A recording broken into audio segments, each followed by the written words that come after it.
সারা আলী খান ভাই জে এবং ইব্রাহিমকে রাখি বেঁধেছেন। সঞ্জয় দত্তকেও এবং সैफ-কে তাদের প্রিয় বোনেদের সাথে রক্ষাবন্ধন সেলিব্রেট করতে দেখতে পাওয়া গেল। নমস্কার, আমি দীপশিখা চলে এসেছি আপনাদের প্রিয় বিনোদনের খবর নিয়ে। 19শে আগস্ট সোমবার সারা দেশে পালিত হচ্ছে রক্ষাবন্ধন উৎসব। এই উপলক্ষে বলিউড সেলেবরাও পিছিয়ে নেই কারোর থেকে। তারাও তাদের ভাই বোনদের সঙ্গে এই বিশেষ দিনটি সেলিব্রেট করলেন। সোনম কাপুর থেকে সারা আলী খান এবং সঞ্জয় দত্তের মতো বড় তারকারাও রাখি সেলিব্রেশনের ছবি শেয়ার করলেন সোশ্যাল মিডিয়ায়। গোটা দেশ এবং বলিউডও রক্ষাবন্ধন সেলিব্রেট করছে।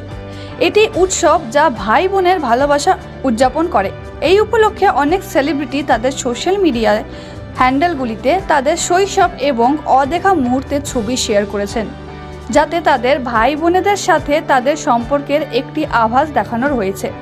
সোনম কাপুর থেকে শুরু করে সঞ্জয় দত্ত এবং সারা আলী খান তাদের ভাই বোনেদের সাথে রাখির ছবি শেয়ার করলেন। এই তালিকায় যোগ দিয়েছেন রাকুল প্রীত সিং। সারা তার ইনস্টা হ্যান্ডেলে অনেক ছবি পোস্ট করেছেন। প্রথম এবং দ্বিতীয় ছবিতে সারাকে ইব্রাহিমকে রাখি বাঁধতে দেখা যাচ্ছে যখন যে তার দিকে তাকিয়ে আছে। তৃতীয় ছবিতে সারাকে তার সৎ ভাই জেকে মিষ্টি খাওয়াতে দেখা গেছে, যিনি তাদের মা করিনা কাপুরের কোলে বসেছিলেন। পরবর্তী ছবিতে পতৌদি পরিবারকে দেখানো হয়েছে, যার মধ্যে सैफ আলী খান, করিনা কাপুর খান, সারা আলী খান, ইব্রাহিম আলী খান, সোহা আলী খান এবং জে ছিলেন। সারাকে হলুদ স্যুট পরা